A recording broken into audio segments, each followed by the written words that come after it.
The following program, The Russ Belville Show, is intended for responsible adults only. We advocate to the repeal of marijuana prohibition for adults. We discuss the science, culture, and controversy about America's marijuana laws. We do not advocate any illegal activity and encourage all listeners to learn their state and federal marijuana laws.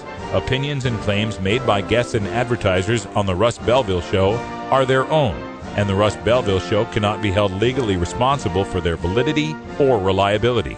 Viewer discretion is advised. You take a seed, you plant it, you grow it, you dry it, you roll it, you smoke it. You take a seed, you plant it, you grow it, you dry it, you roll it, you smoke it, and it goes down smooth. Hey! Spanning the continent to bring you the truth about cannabis and marijuana law reform. I smoke pot and I like it a lot. From the promise of legalization. And I think that we need to rethink and decriminalize our marijuana laws. To the agony of prohibition. One major responsibility is to encourage people to use less drugs. The Russ Belville Show, the voice of the marijuana nation. Yeah, I hear you had a question for me. Now, here's your host, Radical Russ Belville. We love it.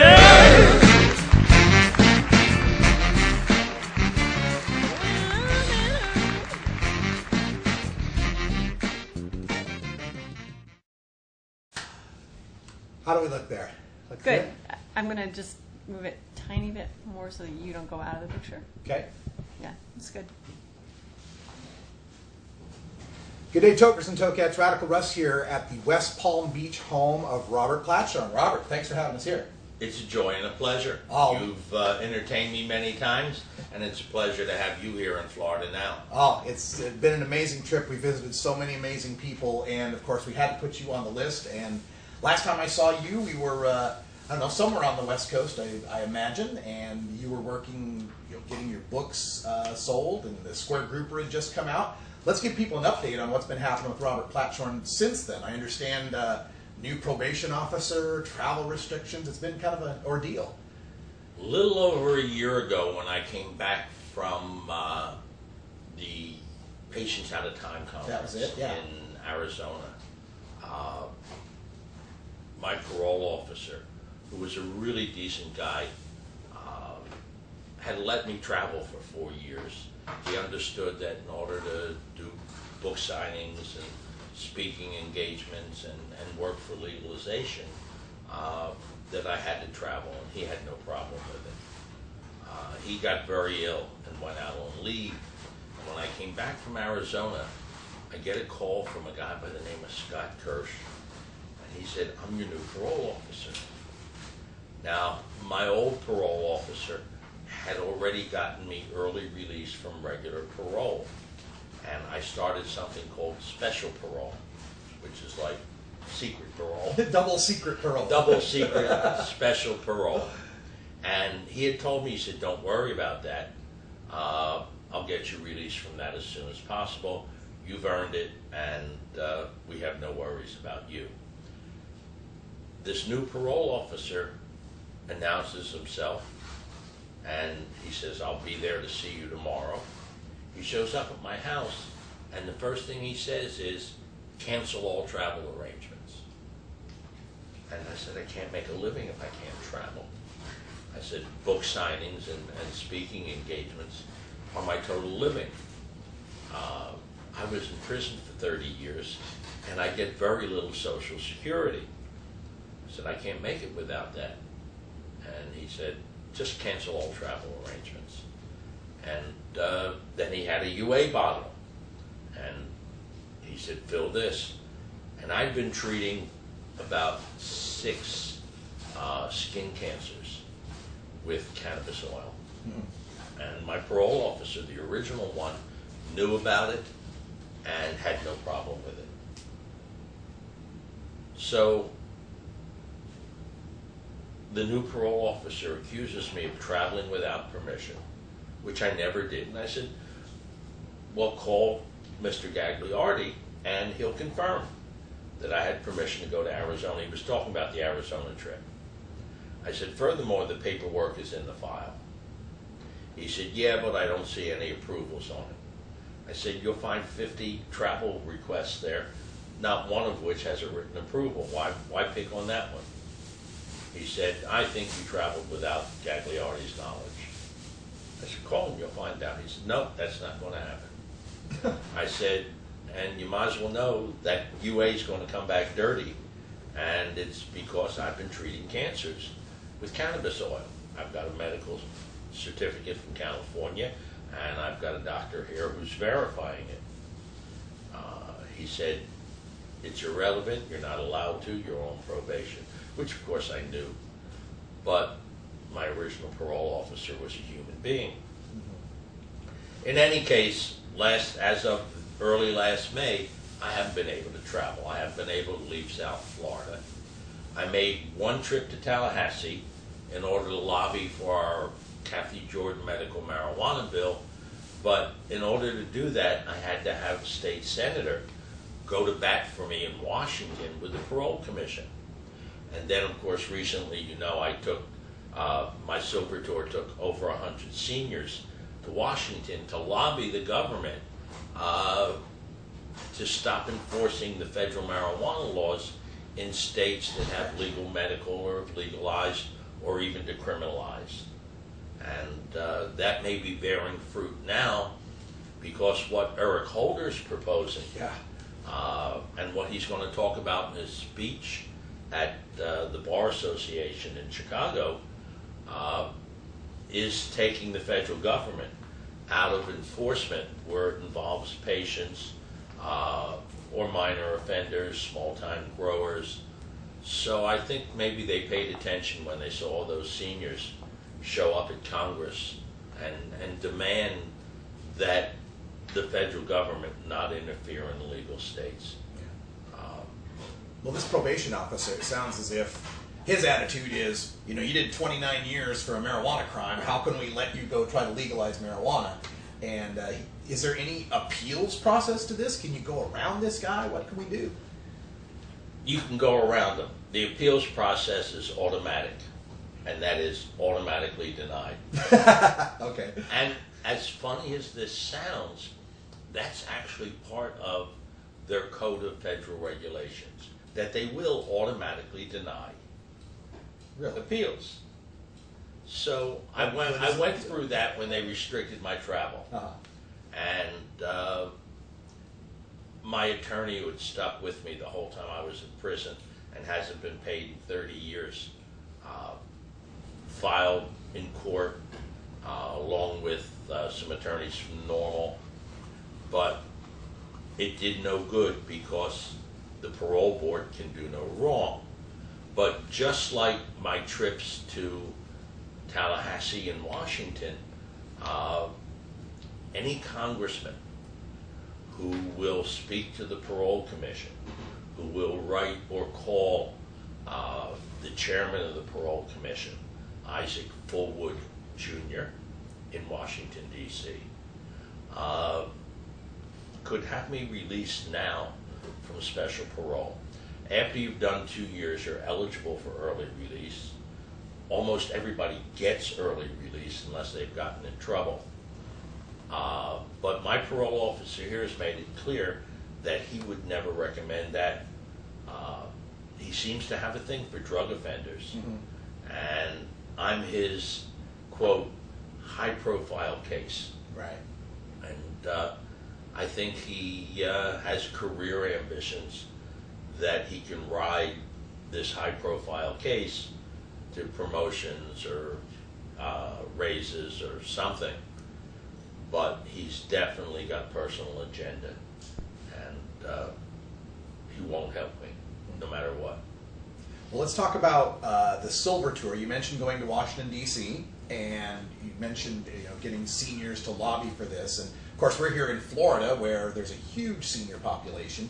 And you've also put out Should Grandma Smoke Pot, the infomercial.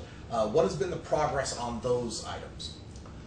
In Florida, we've got a petition, and it's got sufficient backing for the first time from a big law firm, Morgan & Morgan. They've got to collect 700,000 valid voter signatures to get it on the ballot. It probably has better than a 50-50 chance for the first time. They took over an organization called Puff'em that's been working a petition for 4 years, and I was one of their first petitioners. I've spent hundreds of hours out in the Florida sun getting people to sign. And in 3 years, we were only able to get about 35 or 40,000 valid signatures. With financing and a professional polling organization running this new petition, they're well over 50,000 in the first 3 weeks. Wow. So it's looking good. Plus, 3 years ago, I went and addressed the legislators, the state legislators, when they met in West Palm Beach. And I pitched them on medical marijuana, our senior population and their need, plus the economic benefits to Florida. This is the most desirable destination in America, maybe in the world. We've got more to do here, better weather, more great hotel rooms, more facilities, the best food on earth from all over the world. A lot of people think it's like going abroad when they come to Florida. I mean, this is an incredibly great multicultural area. The arts here are maybe the best, surpassing New York. And I said, look, we're missing out on all of this great cannabis tourism. And we're losing our college students to Colorado and Washington and California and Oregon. I said, it just makes economic sense. And the 16 legislators who were in front of me all had their head down like this. They wouldn't even look at me. Once they heard the word marijuana and they saw me hold up a can, one of Irv Rosenfeld's cans, I've got one over there, by the way, they didn't want any parts of it. But one legislator who was a representative at the time, Jeff Clemens, was intrigued, and his aide stopped me as I was going out the door, and we worked together, and the result was a bill for medical marijuana. It was actually to change the state charter so that it would allow for medical marijuana. It didn't go anywhere. He brought it up again the next year. He had some co-signers and a companion bill in the Senate, and it at least went into committee. It never got out of committee because the Republicans wouldn't allow it to even be discussed. This past year, it was filed again. Jeff's a senator now, and he filed it as the Kathy Jordan medical marijuana bill. You know, Kathy came to Florida, I think, 27 years ago to get enough opiates to commit suicide because she has the most virulent form of ALS, and generally people don't survive more than a couple of months, and it's an agonizing time. And she not only survived once she was introduced to cannabis, but she thrived in many ways.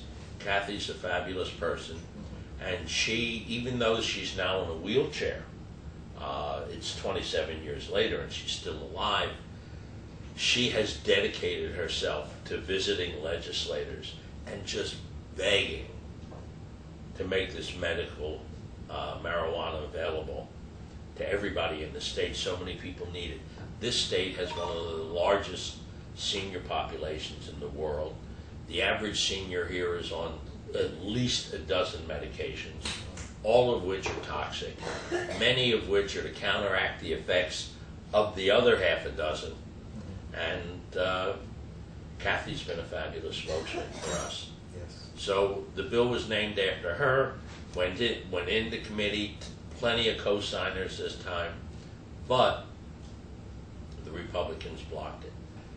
Now that we have the petition that appears that it could succeed, I think the legislators will take a different approach when the bill is put in again in the next legislature, because they will lose the option of doing it themselves if the petition is successful. So the bill drives the petition drives the bill, and for the first time we've got a really decent chance of getting something done in what's been the toughest state in the country.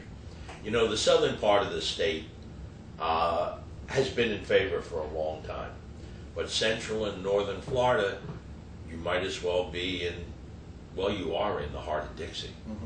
And the politicians just would fight tooth and nail. It's beginning to change. When I was in Tallahassee, I actually had some of the Republican politicians tell me they might consider backing legalization before medical. Really? Yeah, well, the reason being, the Florida Medical Association does not back medical marijuana. Why, I don't know. Maybe because we've neglected them. We haven't lobbied them hard enough. That's very possible, because I didn't know they were against it. But the Republican lawmakers, who are the majority and control all the committees, say that without their backing, they won't back a medical bill. But they understand the need and the practical value of legalization. And so it's strange, but they vote for legalization before they vote for medical. Wouldn't that be something if Florida was the first state to go straight to legalization and bypass medical? That would be amazing. It would be, and is highly unlikely. What really bothered me is these people who said that had absolutely no compassion for people like Kathy, for people with autistic children, for people who needed to treat epilepsy, for seniors who needed for things like Crohn's, MS, MD.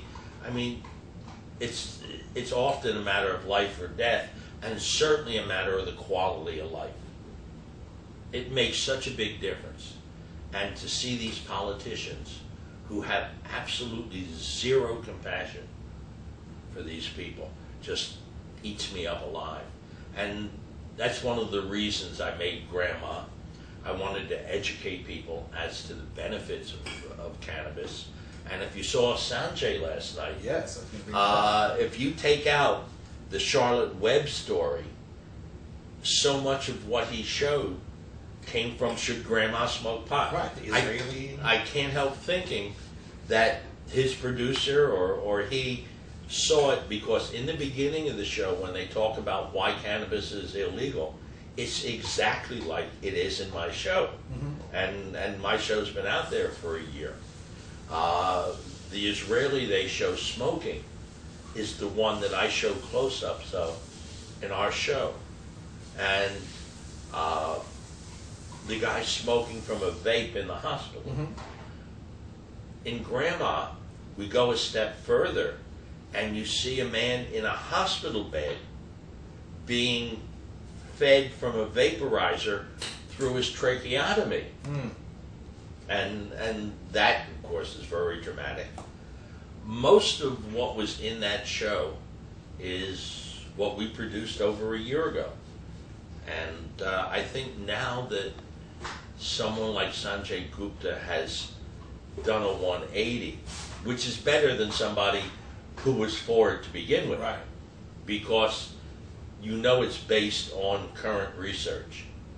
Now that he's done a 180, and that show's going to be seen over and over again, CNN's going to play that to death, you know it. Yeah.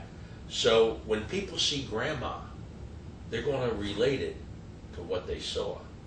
And the endorsement of Sanjay Gupta, because there's nothing in our show that he doesn't endorse.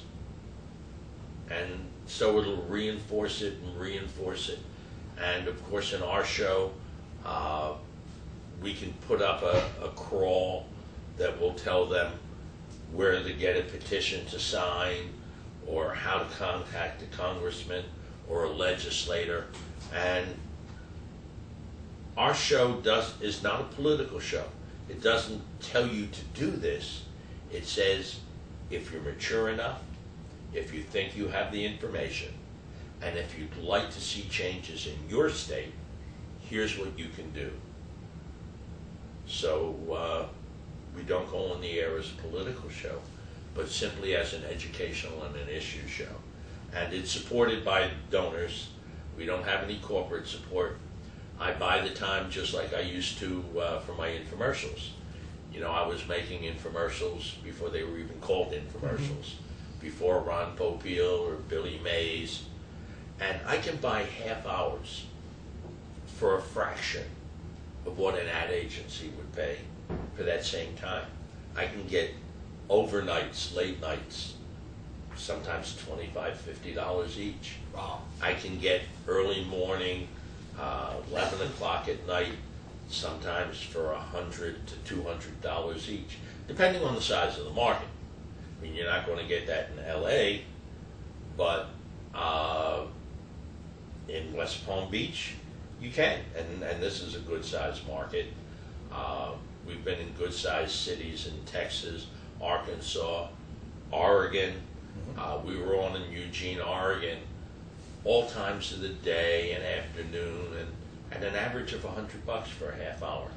And you reach thousands of people each time the show goes on. What's important is that it's repeated every day for a couple of months. That's the lesson from the infomercial business.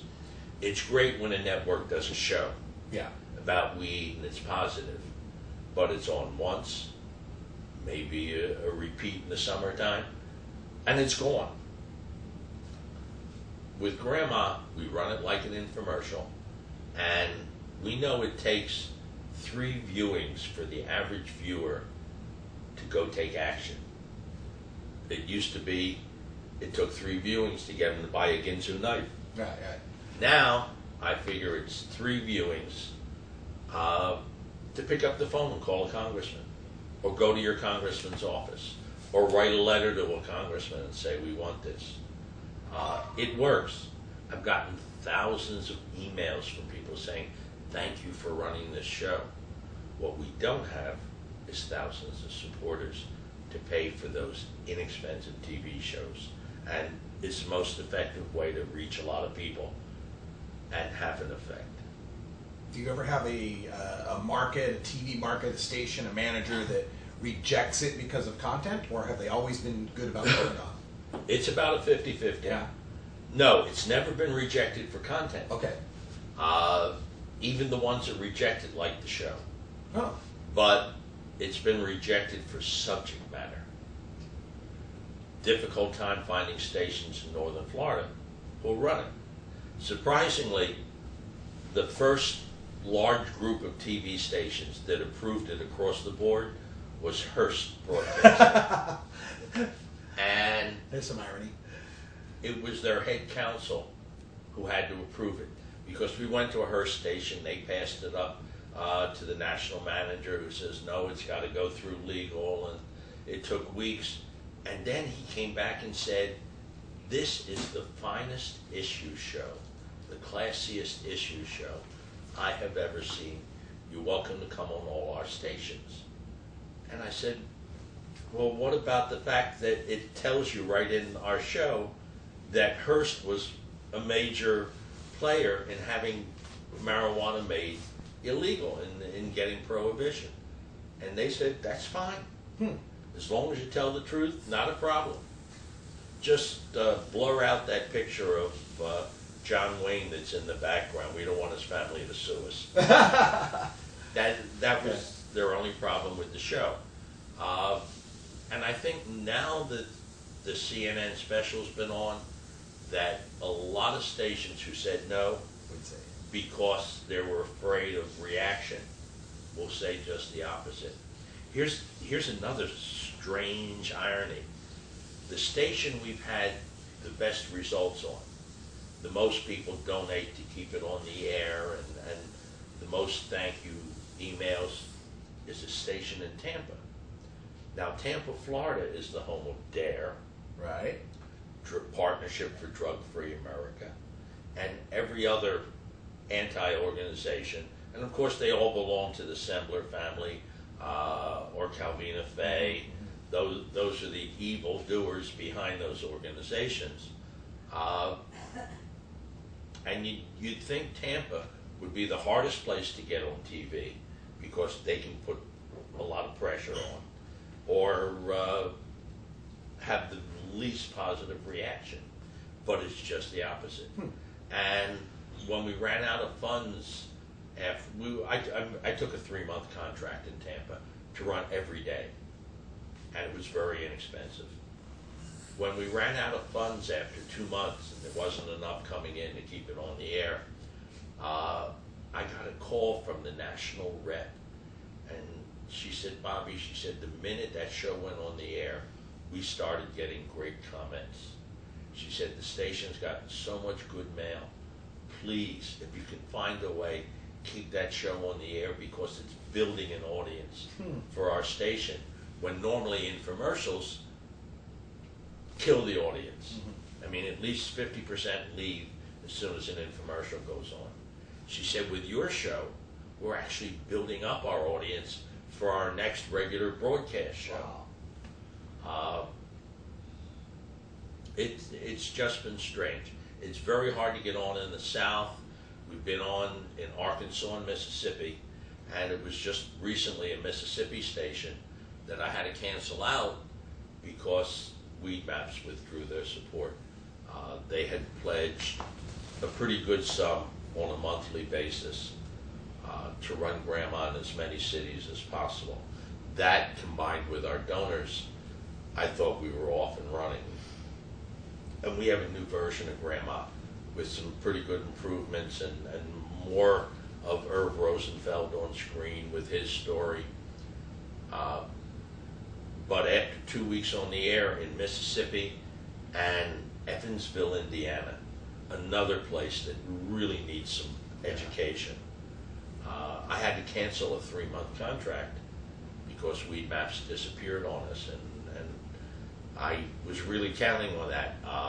When we were in Washington and their TV guy, Gil, was down putting together a show, he assured me that there would be long-term, ongoing monthly support. And then I never heard from him again or Weed Maps. And it's a shame. They helped us pay for that big reception in Washington. They were very good.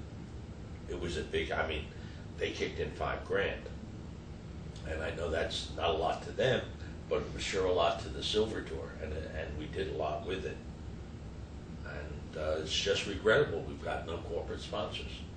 And I have to fight every day to get enough money to buy some TV once I can accumulate a little kitty. Yeah. Folks, you can get Grandma on your TV station, no matter where you're at. You're in Ohio, you're in Tennessee, you're in freaking North Dakota. It doesn't matter. thesilvertour.org, and we can put this on. We can put this on in your neighborhood, in your local station. We ought to do that. I'm working with a group in Tennessee who'd like to get it on, and that's one of the places I'm having a hard time getting station approval. Hopefully that can change after this CNN special. But we're looking at Arkansas. Arkansas has legalization petition going now that will get on the ballot. You know, Arkansas tried to pass medical last year and only missed by 1%. And I was able to get on TV with Grandma in Arkansas, and I know that was a big boost. That was one of the reasons they came so close. And I've got a couple stations in Arkansas, and I really want to put Grandma on to help them pass legalization. Now that would be a small miracle in the middle of the South to get Grandma to get legalization in Arkansas, but it's a real attainable goal, and a few $1,000s could make the difference between it passing and it not passing. Absolutely. thesilvertour.org. Now, donate. We, of course, people know you also from your book, Black Tuna Diaries, and I understand you're working on another book, which I'm real excited about, because I've followed, my job, I follow these people and I rant against them and I kind of pay attention to their tactics and strategies. It sounds like you're going to blow the lid off of this with your new book coming up. No one has ever put it in book form or permanent form and traced the money trail of the people who spend so much time and money fighting against legalization. Organizations like DARE, Partnership for Drug-Free America, and SOS, which is the same people. Almost all of it are Mel and Betty Sendler and Calvina Faye.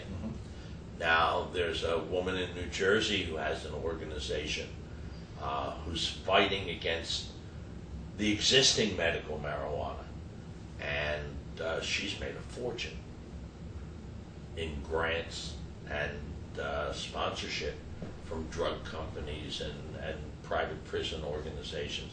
It's private prisons today more than any of the others of the corporations that are supporting anti-legalization. The reason being, they all make a tremendous amount of their profit from their factories. They're virtually slave factories. They say they don't force anybody to work in them, but in fact they do. Because if you don't work in them, you'll find your bed is next to a toilet used by 300 or 400 people in a dormitory. And that's only the beginning. You'll lose your commissary privileges. They will force you into that factory. The best workers are marijuana offenders. They're docile. They just want to do their time, not get in trouble, and go home. The serious criminals, the violent criminals, you know, the private prisons ship them back to the state or the feds. They don't want those people. They're too expensive. So we're filling private prisons with drug offenders, mostly small-time drug offenders. And hopefully this new proposal by Eric Holder, which isn't a proposal, it's a presidential decree, will stop a lot of that. Private prisons are the shame of our nation. How can you make money from locking people up? You know, almost all of our drug laws in the past 10 years were actually written by the private prison corporations and then enabled through ALEC, A-L-E-C. American Legislative Education Council, something like that. Yeah. Executive Council. And it's a partnership of business and government.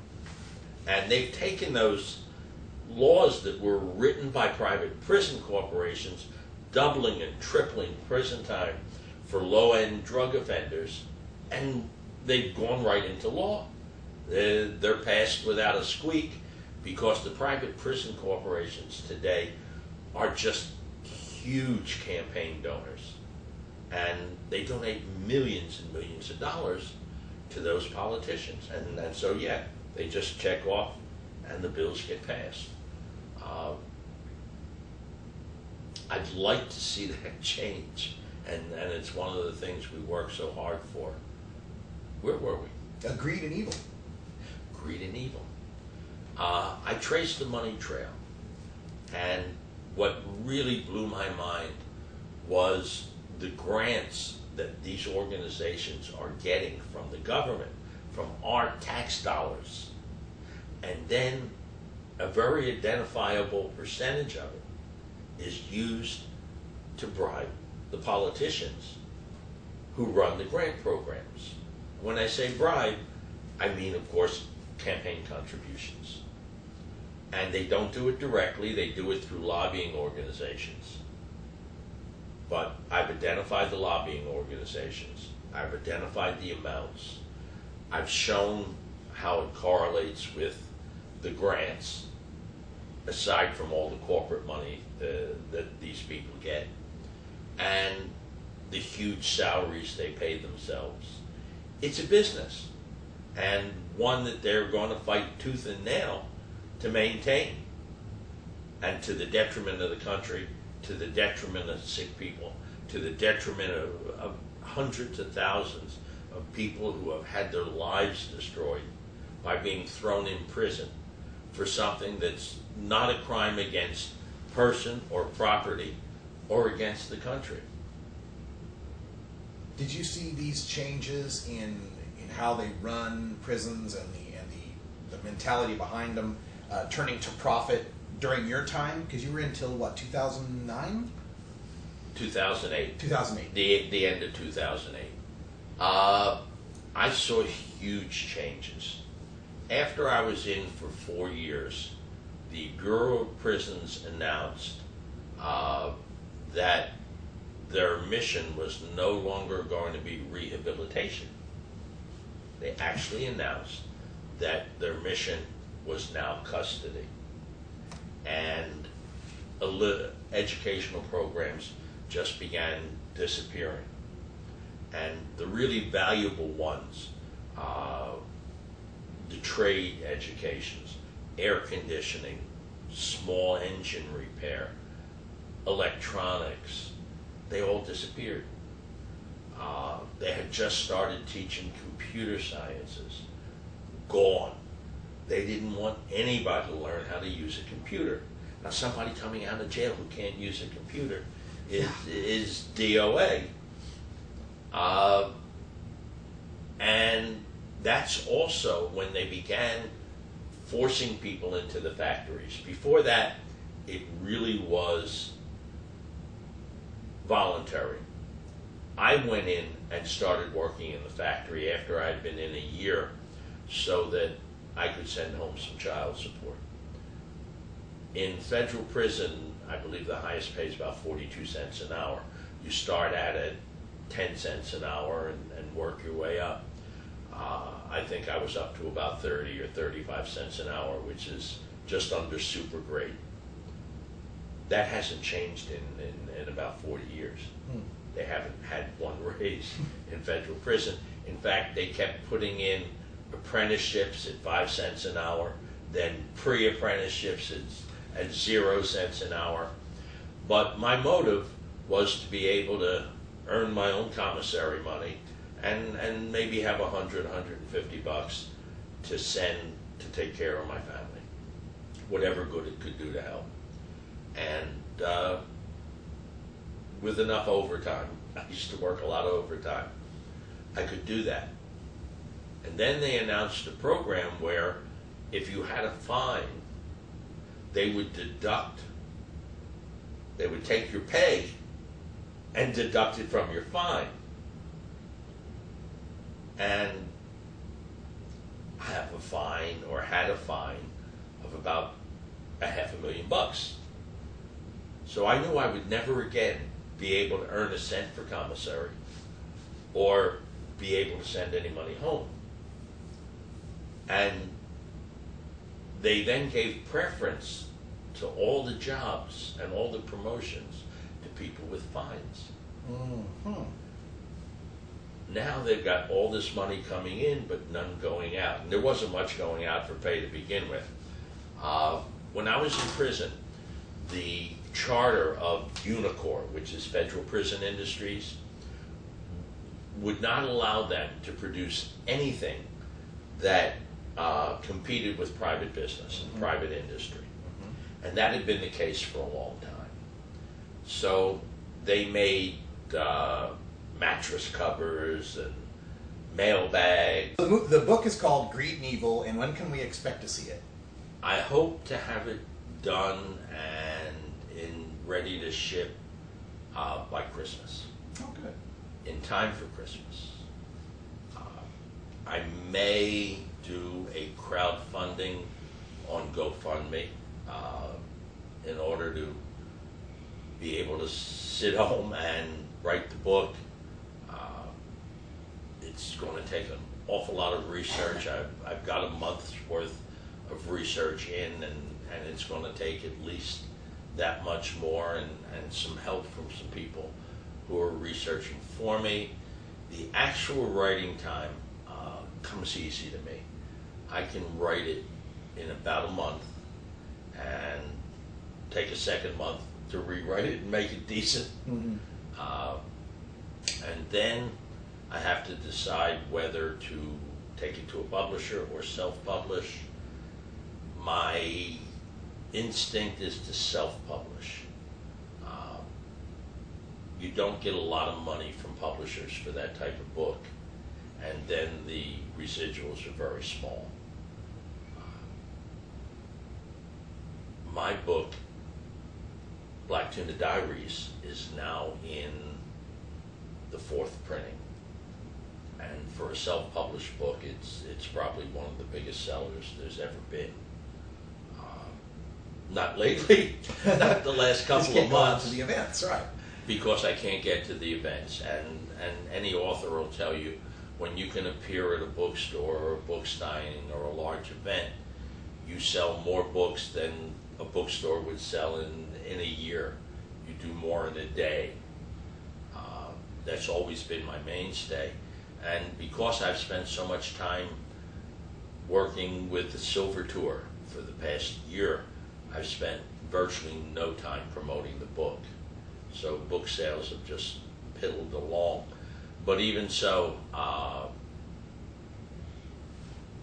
will probably do a funding on GoFundMe so that I can buy groceries and gas while I finish the book, and then possibly have money to self-publish.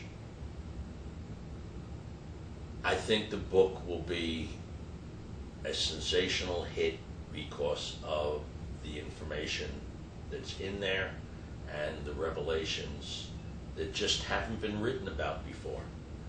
Nobody's exposed private prisons and the anti-drug organizations for what they really are, which is huge money generators and huge campaign generators for the politicians. And if it weren't for them, I think we'd have had legalization quite a while ago. Mm-hmm. Now, we've kind of referenced it a couple of times already in discussions, and you were talking about the Florida medical people not being behind, the Florida Medical Board not being behind medical marijuana. But last night, Sanjay Gupta, Dr. Sanjay Gupta on CNN, premiered his weed documentary that did a great job of showing the medical benefits of cannabis, and even publicly apologized for what he called systematically misleading the people on the medical benefits. Do you think this CNN special is going to have a positive effect on those Florida Medical Board people or Florida voters in general? Florida voters, undoubtedly. He's well respected. He's got a huge following. He's a big star on CNN. And unlike some of the other TV doctors, he's a real practicing doctor. He does surgery. He travels around the world treating people. He's got an excellent reputation as an academic, and I believe that more than anyone else, he has the confidence of the public and the exposure. I mean, there are other doctors who have great integrity and great reputations, but you don't get to see or hear them very often. With Sanjay Gupta, he's on every day, and he does his own program every week.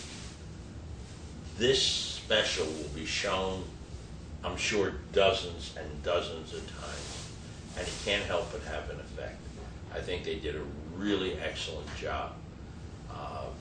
They had to show both sides of the story, and it's a shame that the lady from the NIDA, Volkov, she lied through her teeth and said that they're not holding back research, and that someone who wants to research can go to some other committee to get permission, and it's just not true.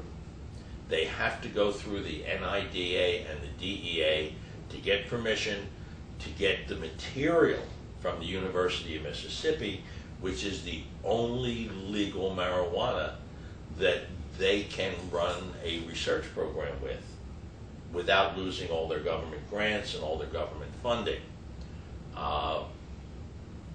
And she just out and out lied about it and said they're not holding back on research.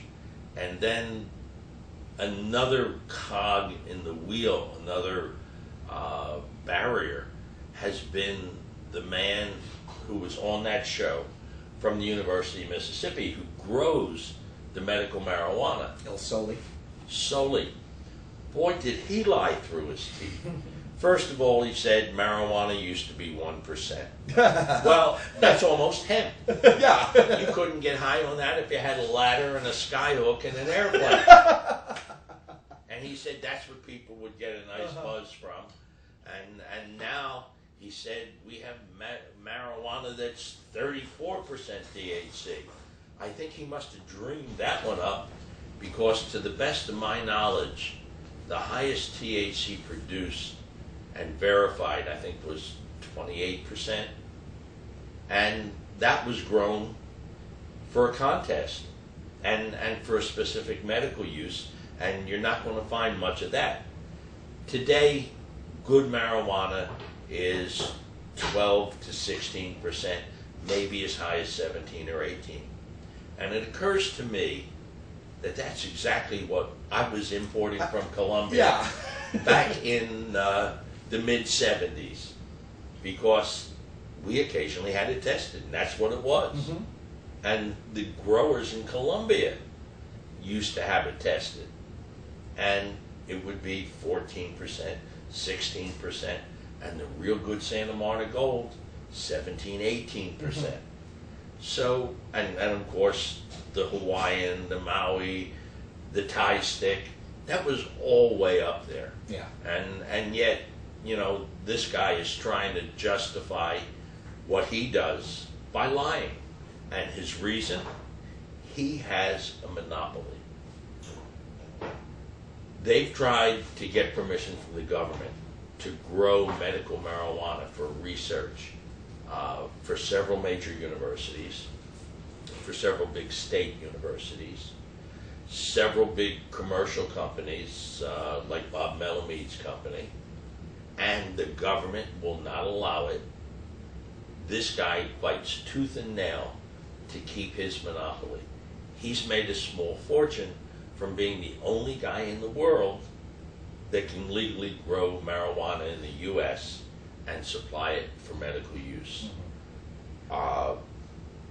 The stuff he supplies is, good Lord, god awful. I've seen it. I've seen Irv and I've seen LV, and smelled what they were smoking, and I know what worthless sweepings smell like. Yeah. Really bad weed. I mean, I can remember, and boy, that was it. And some of it's as much as 6 or 8 years old, 10 years old, and it's stems and sweepings, and they try to justify it by saying, well, it's rolled in a cigarette machine, and real fresh marijuana would be too sticky.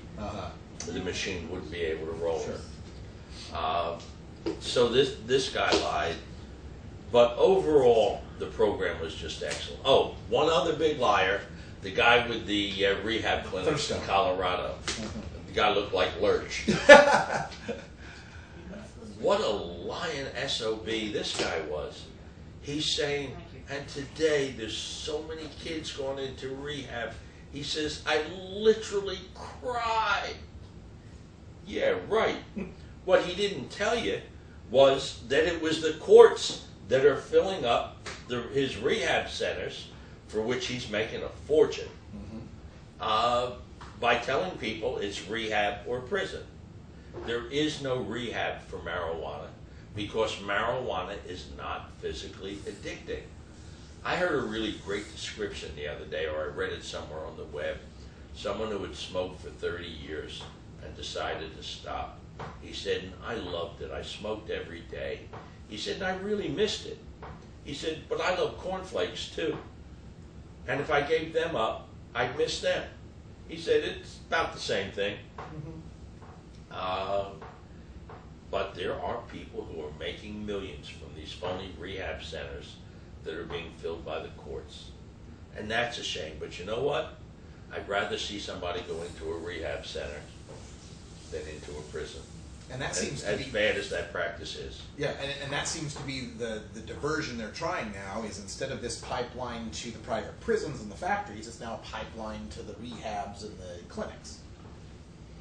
Yeah, it's better than sending them to the prisons and prison factories. I think it's an interim step which they have to do.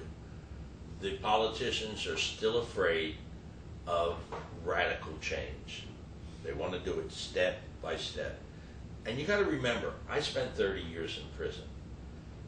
To me, any step is an important step. There are no bad steps. I don't care if it's a decrim for a township with 20 people. It's worth working for. Even though it doesn't change the law, it keeps people from being busted.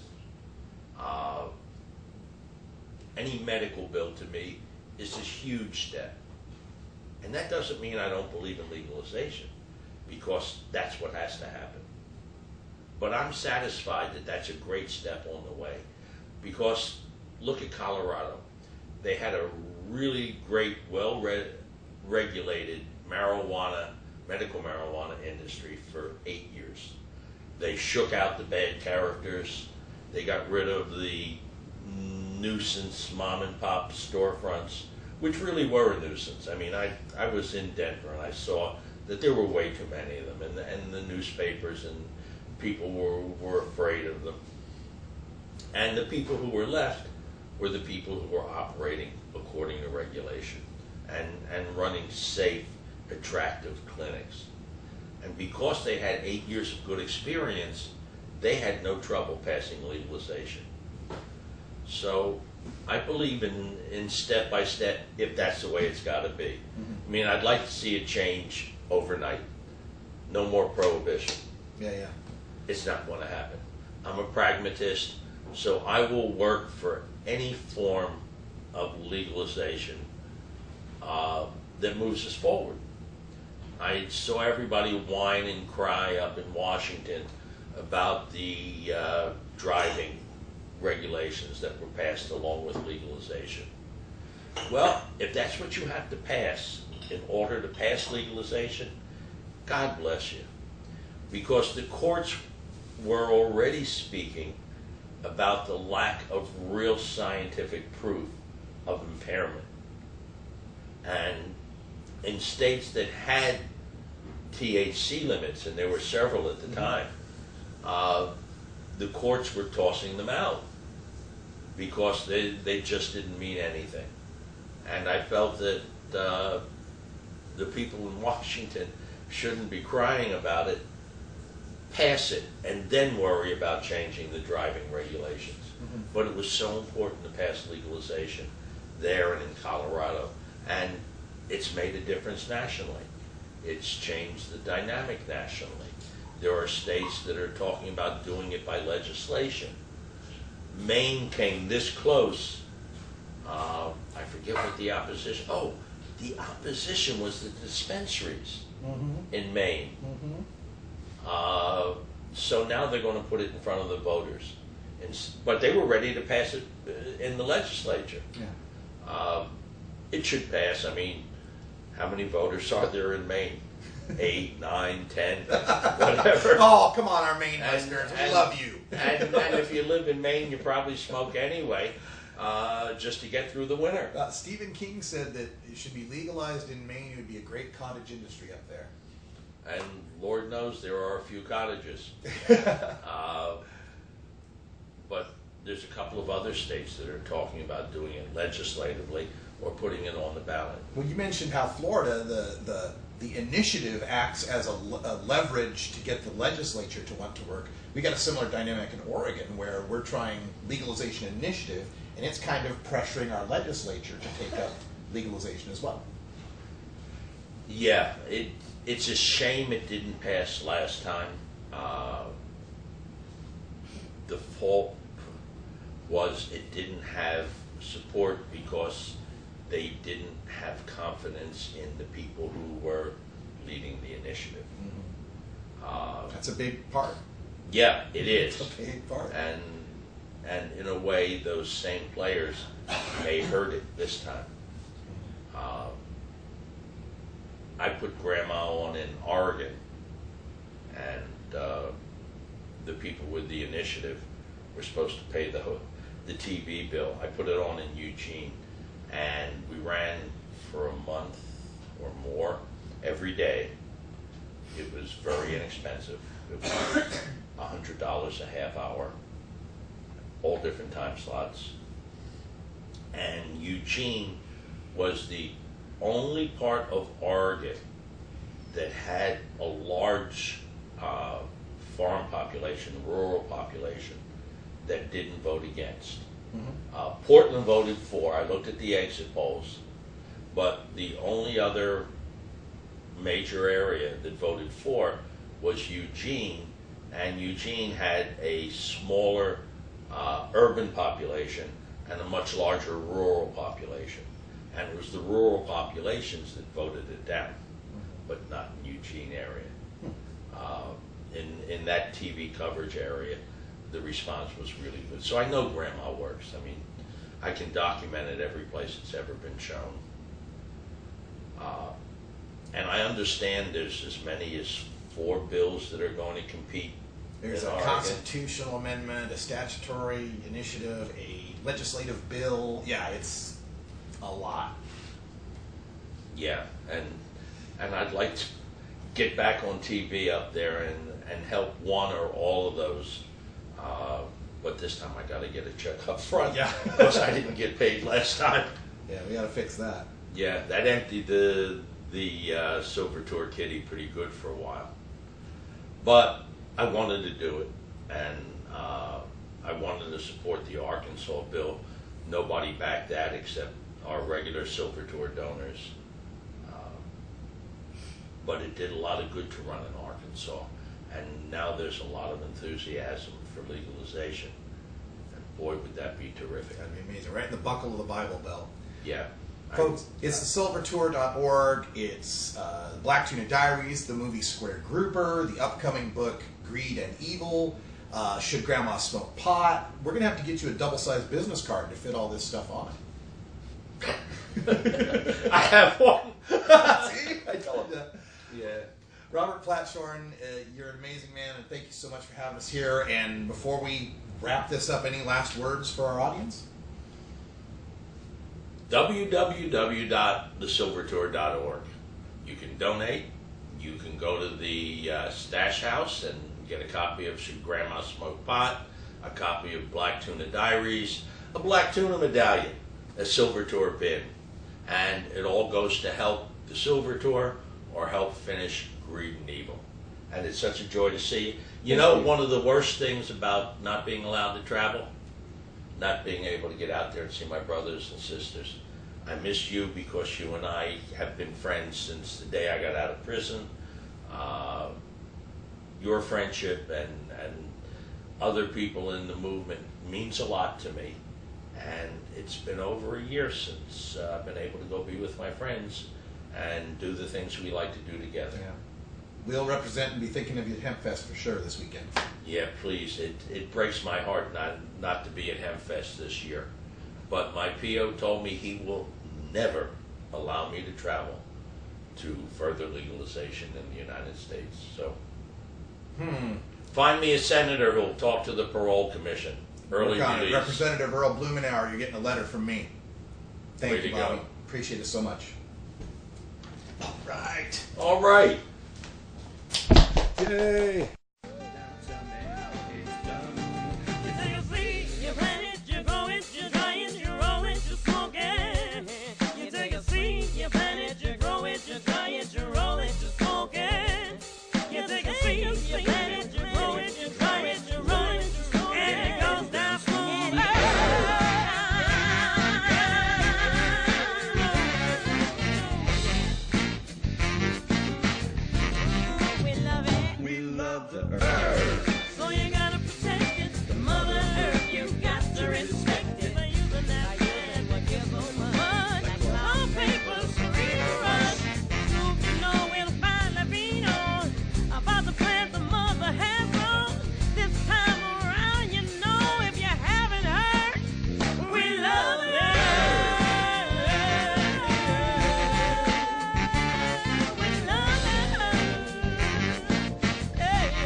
This is the Russ Belville Show.